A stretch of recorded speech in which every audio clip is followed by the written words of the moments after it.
Hello, hello, hello, everybody. Welcome to the stream.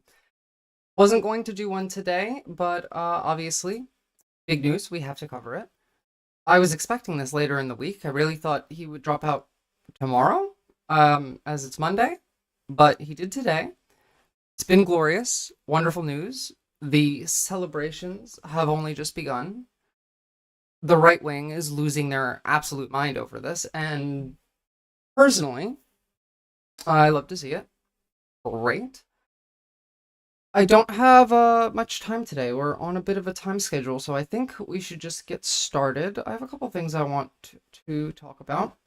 So, first off, they really, really, really, really, really did not want Biden to drop out. And by they, I mean the Republicans. They especially Trump. They enjoyed having an easy target with Biden's age and the flubbing of that debate. It made it really, really easy for really the Republicans to. They didn't really have to do much. Biden was campaigning for them by being the nominee, and all of a sudden now that's changed. Now there's Kamala Harris, who Trump is absolutely afraid of. And honestly, I would be too if I was a convicted felon with 34 felony counts and a pretty long history of at least questionable behavior. I would not want to be up against her either. Now, the question of age has flipped as Harris is 56 and Trump is, I believe, 79. So he's the old person in the race that may not be able to. None of this is actually going to affect Republican voters. Nobody that was going to vote for Trump and now has the option to vote for Harris is going to move over.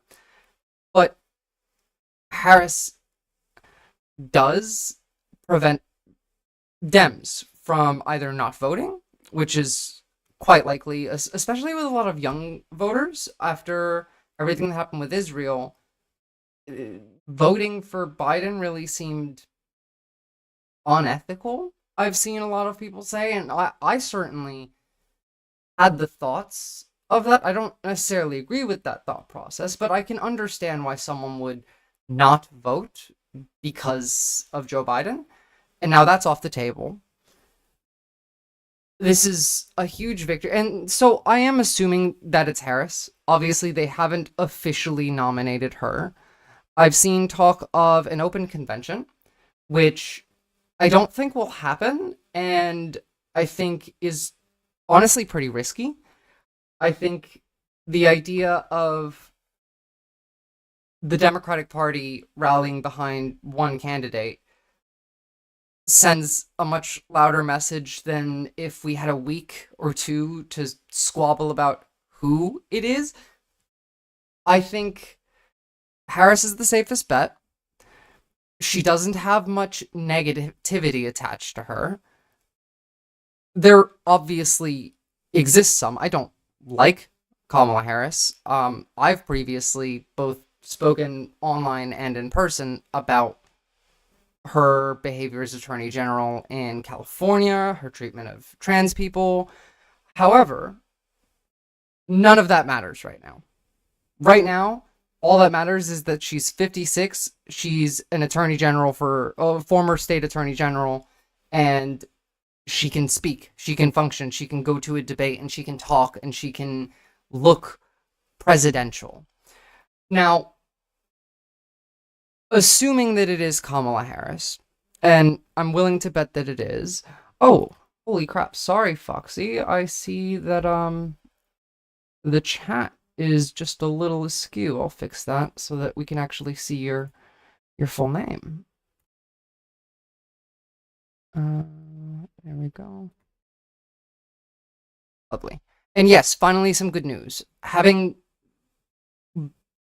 the last 3 weeks alone or a month have been rough. So I do absolutely appreciate some good news. Just like I'm sure a lot of you do. It's exhausting. Now, going back to Harris, Libs of TikTok posted this shortly after Biden had posted his announcement, which we'll go over the actual post and the letter that he wrote and what it says in it. However, I just want to point out that this kind of says the quiet part out loud. Wall Street Silver here saying, did we do the debate too early? We wanted Joe to stay in the race. Joe Biden was much easier to run against from their perspective. Oh, dang, the chat bar again. Thanks, Foxy, for posting a chat. It's really helping me actually see the bar and set the lining for it. Oh. And the best Libs of TikTok, like, she didn't... The video that she's posted here, which... this is a photo, but there's plenty of videos that they've posted, and they're all really weak. I believe in this one, she's just laughing. They really have nothing. And to further show that point, Republicans are thinking about bringing legal challenges to Biden dropping out. They want to sue and say that this is invalid. We're going to see even later together some posts about how this is a coup from the Democrats. It's ridiculous, of course, but let's have a look at this video and see what ABC News is saying. Getting that word just moments ago that Vice President Kamala Harris has in fact spoken with President Biden, also tracking the latest reaction coming in from Democrats. Mary, stay with us. Thank you. I want to bring now in Terry Moran. Terry, we heard from Republicans even on the Sunday shows earlier this morning, warning that they could file these legal challenges if there was some sort of switch up on the ticket for Democrats. What do you make of that? And could there be challenges going forward? Well, there certainly will be challenges going forward, Rachel. The Harris I'm confused, which is why I'm not saying anything. She said legal challenges if the switch up, like if it hadn't happened. I don't know what she was implying, but let's just... Heritage Foundation, which is the parent of the Project 2025 memo that has gone out describing what a future Trump administration would look like. The Heritage Foundation has already threatened lawsuits in 3 states, swing states, Wisconsin, Georgia, and Nevada, and they point to the laws in those states, which says that the nominee shall not be replaced unless there is a death. Yeah, so as you can see, the Heritage Foundation all over this. Trump as well has made several posts alluding to this is invalid. Political pundits on the right, like I said, are calling this a coup. None of this is reality, of course. It's well known that a political party is an independent organization. The DNC is not a government organization. They're private. And we haven't had our convention yet. Joe Biden was not officially the nominee. He was the presumptive nominee. The primary elections that we do, they're not federally run. They're run by the DNC. And the main talking point that I've seen is that this denies the will of the American people, and they quote 14 million people voted for Joe Biden. 14 million. That's nothing. That's not even 10% of the country. And they're stuck on that, and they're trying to use that as a way to say that Joe Biden doesn't have the right to step out. It shows how afraid they are. They don't. And there are those kinds of restrictions. The problem with them, election lawyers almost unanimously say, because anybody can bring a lawsuit, but people who work in this area say, obviously, Joe Biden is not the nominee until he's officially nominated. Exactly. He has not been nominated. The primary elections technically count for nothing. Legally, at the very least. Public opinion and social pressure obviously do make a difference here. If in another race that was like 20 years ago, if someone tried to do this exact thing, it would function just fine. And if 20 years ago the DNC decided, no, we're not running primary elections, and the people that would have voted in these elections, the registered Democrats, did not care, did not voice their opinion or protest, they have the right to do that. The DNC can do that. We didn't have primaries for a very long time. The origin of our electoral system is much different than it is today. And obviously, these claims are ridiculous, and they're not going to change anything, and these court cases won't actually do anything. But it is really funny to see the GOP squirming to find some sort of a foothold, because so far, they have failed to form any form of a consistent narrative. And there's, lots of evidence of this that we're going to go over. They're desperate. It's pathetic. All over Twitter. Now, this is the actual post from Joe Biden. Of course, I'm going to try and read this without my glasses. Oh my god, Twitter's UI is so stupid. Oh.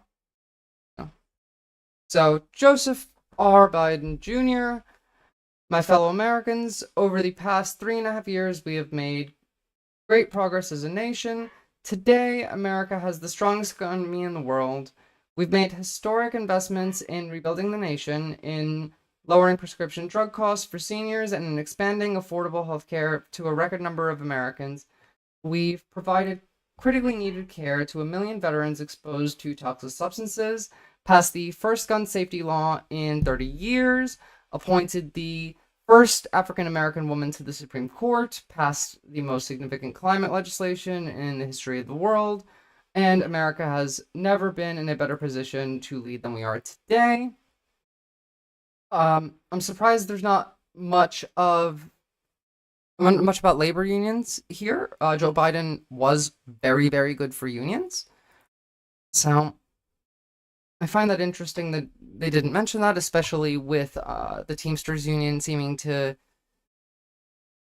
waver in its Democratic support. However, nonetheless, I know none of this could have been done without you, the American people. Together, we overcame a once-in-a-century pandemic, the worst economic crisis since the Great Depression, and we've protected and preserved our democracy. We've revitalized and strengthened our alliances around the world. It has been the greatest honor of my life to serve as your president, and while it has been my intention to seek re-election, I believe it is in the best interest of my party, the country, and for me to stand down and focus solely on fulfilling my duties as president for the remainder of my term. I will speak to the nation later this week in more detail about my decision. Obviously, he still has COVID, so he's not out talking about this right now.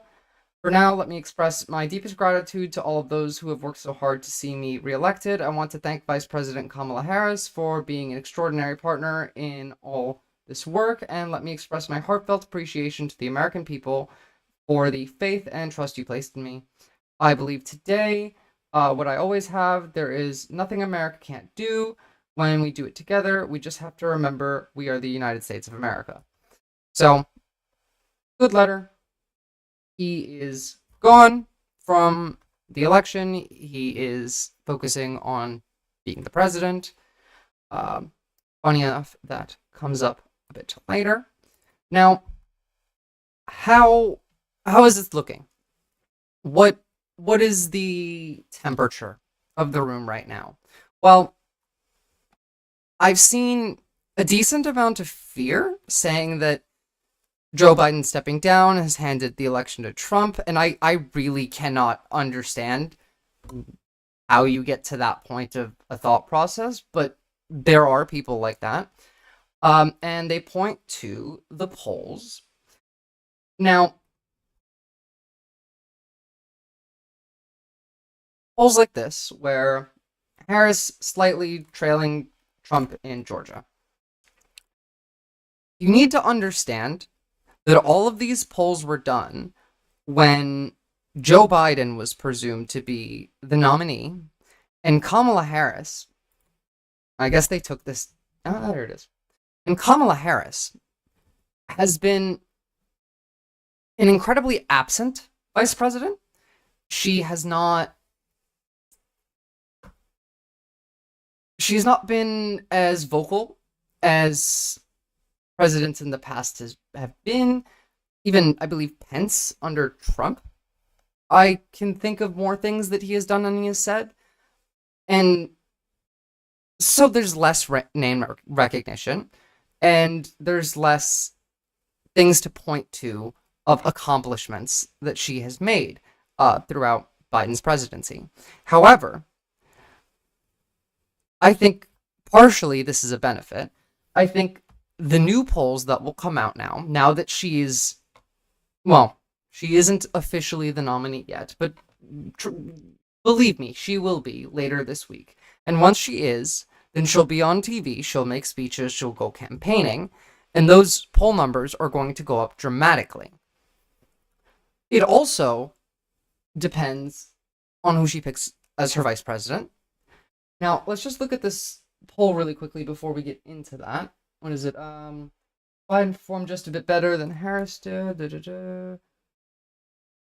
The poll, which was conducted before President Joe Biden dropped out, endorsed Harris on Sunday afternoon, shows Trump leading Harris 51-46, although another 2% of likely voters surveyed that they were undecided, and 1% said that they wanted a new candidate. This poll had a margin of error of, I don't know how that works, plus dash negative 3.1. That was the margin of error. However, again, these numbers are going to change. You have to remember that Joe Biden, although he was a pretty good president for the first couple years of the presidency, he's done quite a lot for labor unions, like I said. The Palestinian genocide and the support of Israel really made him take a hit, especially with young voters. And especially in key states like Michigan, which has, I think, the largest Muslim population in the United States. Kamala Harris, although being part of the same administration, I don't think has the same level of blame attached to her, as she wasn't seen very often. And so young voters, or young Democrats, as young people don't necessarily vote consistently. They vote one year, they don't vote another year. But young voters are especially galvanized against Trump, against the GOP and their attacks on bodily autonomy, against LGBT people. These things make young people want to vote. And now the obstacle of, I don't want to vote for Joe Biden, is out of the way. Those numbers will improve from there. And Muslims are much more likely to vote for Kamala Harris than they would be for Joe Biden. This is an absolute boon. I personally think that Kamala Harris should pick Gretchen Whitmer as her VP. There are a few options. Obviously, there's Buttigieg, there's Gavin Newsom, there's a few. However, I think a two-woman ticket would absolutely sweep. First of all, the GOP would not know how to handle it. As you're going to see later, all they have right now to throw at Kamala Harris is misogyny and racism, and that's not getting them very far. Trump's brain would absolutely implode if they were running against two women. And also, Gretchen Whitmer is the governor of Michigan, which locking down Michigan and it's a very key swing state right now. Trump has spent a lot of time campaigning in Michigan. If we lock that down by choosing Gretchen Whitmer as the VP, I really think that there's a good chance that we can win this election. Don't get me wrong, we're still not in a great position. There's a pretty decent chance Trump could win.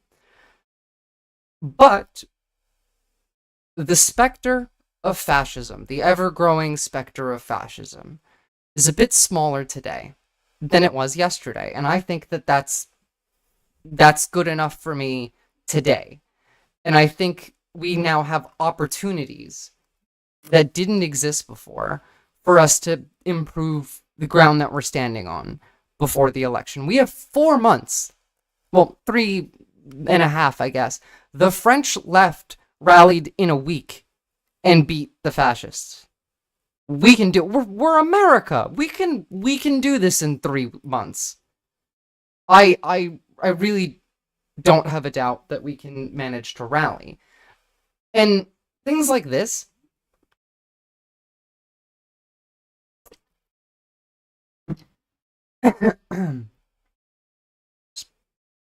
pull them up. Things like this make it a lot easier because they're really, really funny. Republican sources tell Politico Trump is unlikely to debate Kamala Harris, saying he'll likely call her an illegitimate candidate. He's terrified. He would get absolutely annihilated in a debate by a lawyer and generally just someone who could speak. If you haven't noticed, because Biden has been drawing the attention, Trump isn't all that coherent when he speaks anymore. I mean, he never really was, but he's definitely declined a bit. The tactic of trying to avoid a debate and calling her an illegitimate candidate just shows how weak they are. This isn't a good argument, and it wouldn't pass if this is surely a rumor and some thoughts. I'm not sure if this is actually the route they're going to go, but I don't think that this would benefit them. I think it would make them look weak. Donald Trump. So we are forced to spend time and money on fighting crooked Joe Biden. He polls badly after having a terrible debate and quits the race.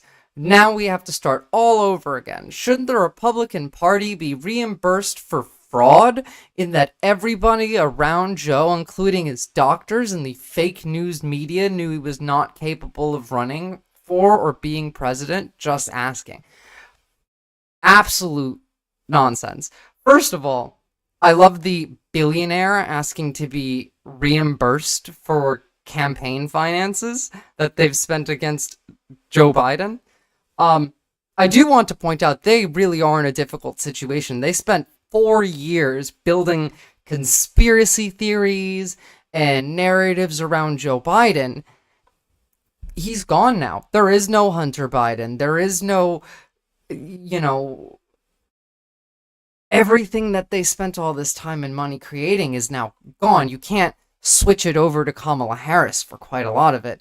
And this is just whining. This is hilariously open about the fact that he's pouting. He doesn't care about how much money the Republican Party spent. He just wanted to beat Joe Biden, and now he doesn't get the chance. Now, instead of anything really coherent, we have, from Aaron Reed, a little post of Elon Musk losing, well, I was going to say losing his shit, but this is the wrong post. He's made quite a few crazy ones lately. Imagine 4 years of this. I am Kamala Harris. My pronouns are she and her, and I am a woman sitting at the table wearing a blue suit.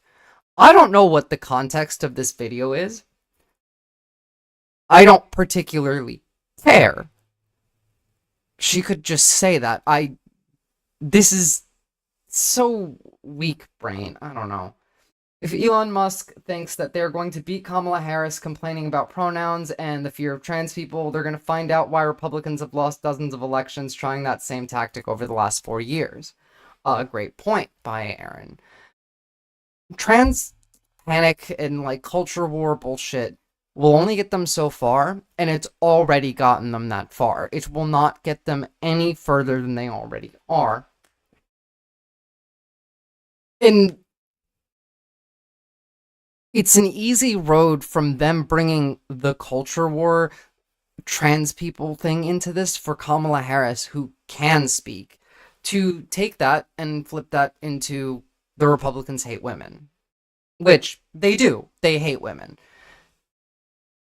They don't really know what they're doing anymore. So House from Crooked House from the Twitter autoplay. So here we have Trump trying to come up with a nickname, a Crooked Joe for Kamala Harris, and failing epically. moment we take back the White House from Crooked Joe Biden and Kamala. I call her Laughing Kamala. Laughing Kamala. That's such a weak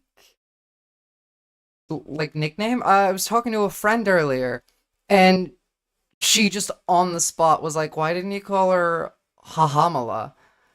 And just that is much funnier. I mean, it still wouldn't have made a difference. It's still incredibly weak, but laughing Kamala, that was the best they could do?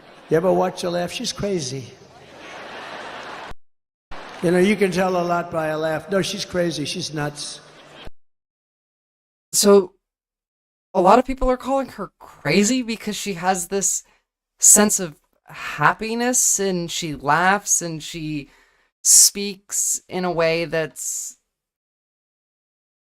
not metaphorical, but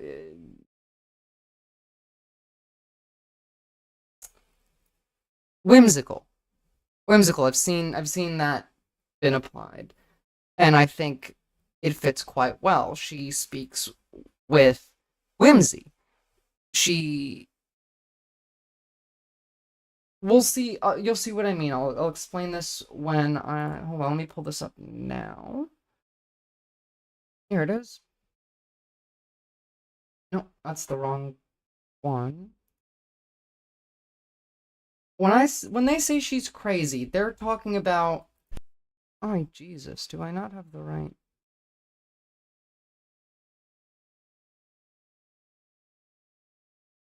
No, let's do it this way. Kamala Harris laughing.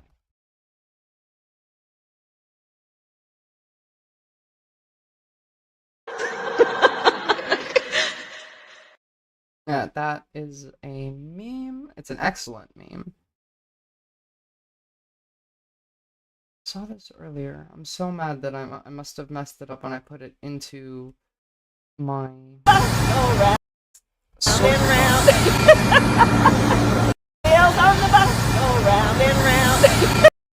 This is what they mean when they call her she's singing the wheels on the bus while walking to a bus and laughing. She's happy. Poor hubby. Poor hubby. Nah,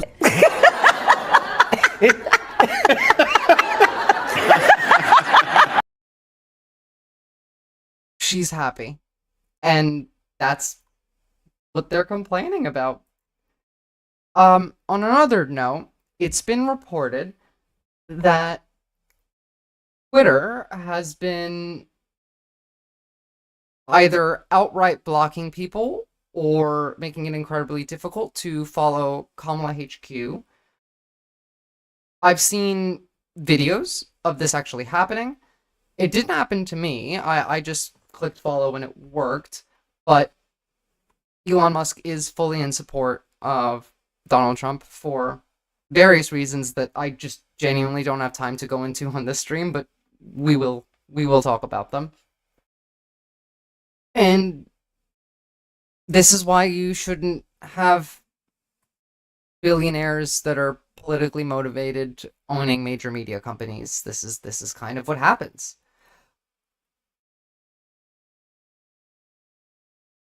Just give me one moment.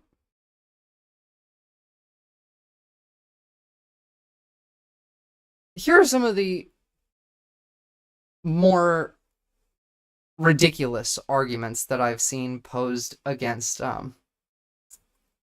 Kamala Harris. Kamala Harris is not eligible to be president because neither of her parents were natural born when she was were natural born American citizens when she was born. Never has this been a rule. This is also not applied to, I think there was a president, I cannot remember which one for the life of me, but there was a president who was a natural born citizen and his parents were not. Also,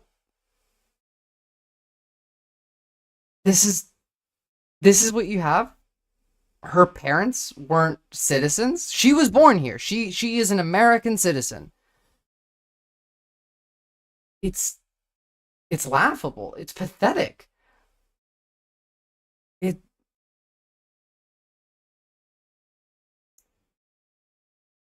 Libs of TikTok again. The people who called us a threat to democracy for years just ran a coup against the sitting president. He's still the president, mind you. He will be, for the remainder of his term, the president of the United States. He decided to not run for re-election, and this is a coup to them. Obviously, Chaya Raichik doesn't actually believe this. Libs of TikTok, the right, the people making this claim, don't believe this to be true. They just cannot find a consistent narrative to settle on. This seems to be the most likely, but it's also, I feel like even to some Republicans, this would be cringy, because that's very clearly not what happened. And like, if Joe Biden stopped being the president and decided to not run for re-election and Kamala Harris became the president today, sure, I suppose I could see the framing that someone could make to make that point. Whether it's true or not would obviously depend on the context, but no. I feel like even Republicans would find this to be cringe, some of them. For anyone, by end wokeness, anyone who still believes January 6th was a coup, take notes. You just witnessed a real one. July 21st.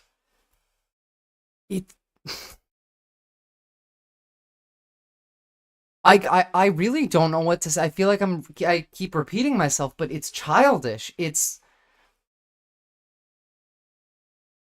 means nothing. And they have nothing. All they have is whinging and misogyny. This is one of the memes on the right. Hawk Tua 2024. Lovely. And then we also have Harris simply under-discussed, really simple under-discussed reason why Kamala Harris should be president. No children. That's it. No children. Get the fuck out of here. More misogynistic memes. I honestly think that they do not understand that this is not going to help them. Give it to me straight. How long will it take me to blow 51% of America? These memes are only alienating the conservative women who haven't gone full MAGA yet, the very few that they are. But the implied racism, and sometimes not even implied racism, and the misogyny that they're attacking Kamala Harris with, I really don't think they're capable of not. I don't think Trump can go out on a debate stage in front of Kamala Harris and not be a misogynist. I don't think he can. He called Joe Biden a Palestinian derogatorily at the last debate. They don't know how to control their impulses. And it's too tasty. They will continue to be racist and continue to be misogynist because it's the easiest route for them, and they don't have anything meaningful or substantial to actually hit her with. Because she's not, like, the only negative that Kamala Harris has that's publicly known and talked about on the left is that she put trans people in prisons that did not match their presenting gender and their identified gender. They put trans women in men's prisons, etc. Well, she did, not they did. But the right can't use this as a talking point because they hate trans people. And that they could try, but it would be funny. And so they're trying the coup narrative, which is not going to stick.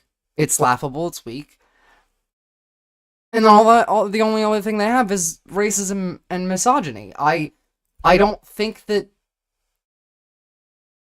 the right has any idea how to campaign against Kamala Harris. We have 3 months until the election. 3 months of now a young for our current state of politics, woman who's energetic, who's lively, who can speak well, whose laugh is like loud and boisterous, it's whimsical. This is going to attract people who don't pay attention to politics. It's inviting.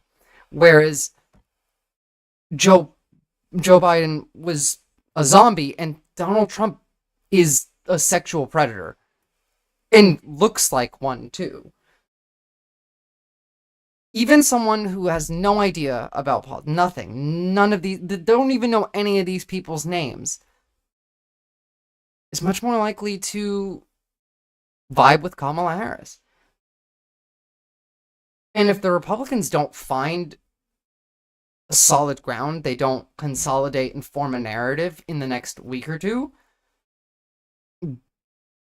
their chances of winning are going to go down quite a bit.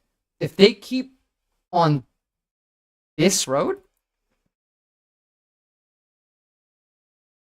I mean, I feel like even some Republican women might come over and either just not vote for Trump or vote for Kamala Harris if they can.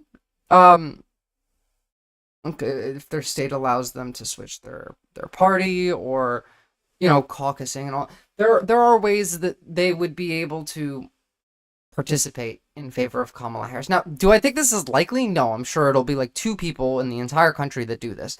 However, a lot of Republican women might just not vote, just with this subconscious thought of, oh, holy shit, there could be a woman president and it's not Hillary Clinton.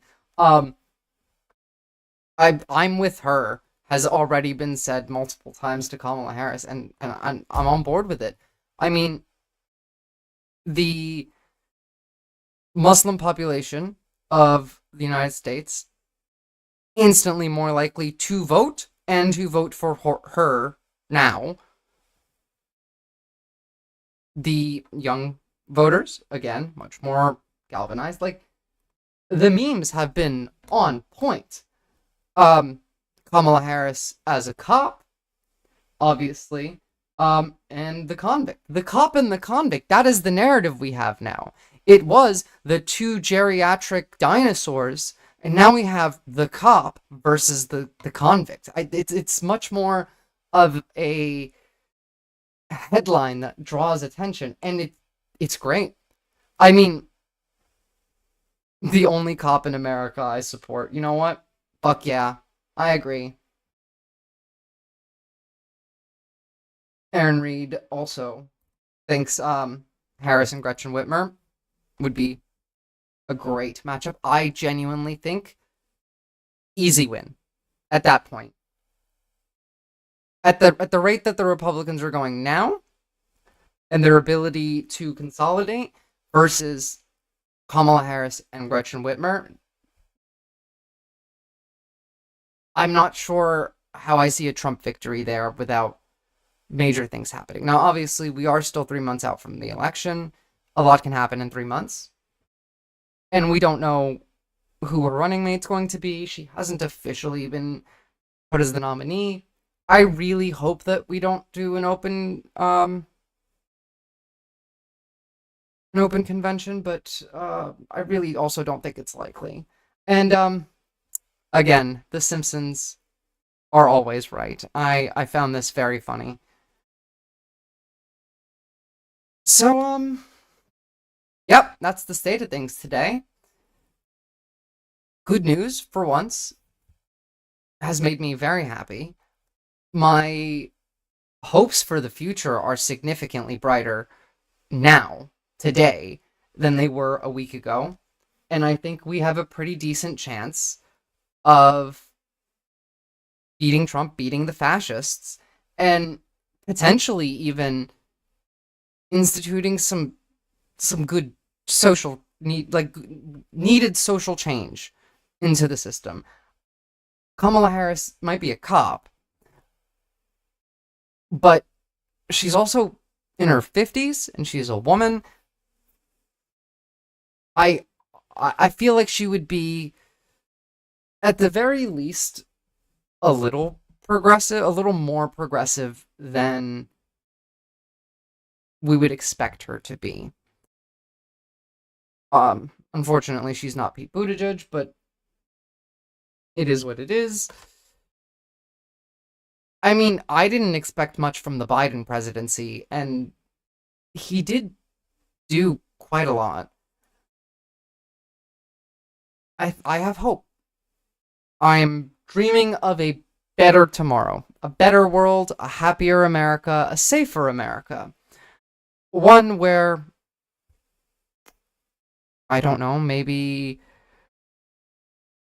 2 Supreme Court justices are impeached, and Kamala Harris is president and gets to appoint them.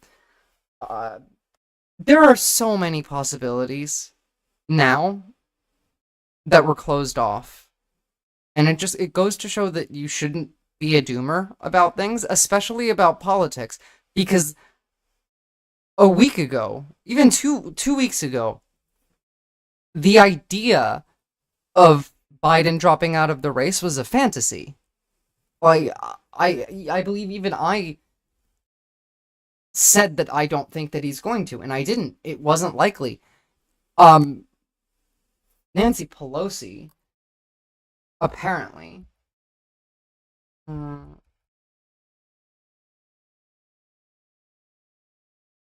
was behind the scenes pressuring several Democrats and was threatening to go public with internal polling this week. I've heard, allegedly.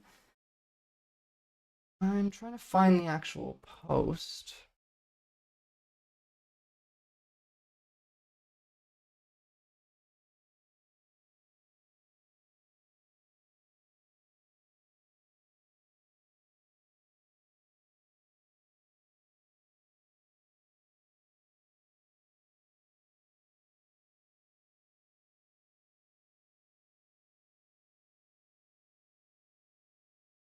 So, Pelosi privately told Biden, polls show that he cannot win. This was obviously public. I mean, I thought I had it. Too bad. I can't find it. Doesn't matter. I'm sure you can have a quick search. But apparently, Nancy Pelosi is who we have to thank for convincing other Democrats to put further pressure on Biden and coalescing the party into the idea of Biden stepping down. This was a dream a month ago. This was what I considered unachievable. And it was achieved. Have hope. Believe in the future. Things could get better. Things can be good. We have the power to change our lives, and we must be unburdened by what has been, as Kamala Harris would say. I know I didn't go over the memes today about the coconut tree and all of that, but I really do have to go. So thank you guys for tuning in, and I will try and do another stream sometime this week. No, I won't be able to this week. Sorry guys, I have a lot going on. But next week, early next week, probably Monday, I will post a schedule on YouTube and a reminder on the Discord. Thank you guys for tuning in. have a lovely day.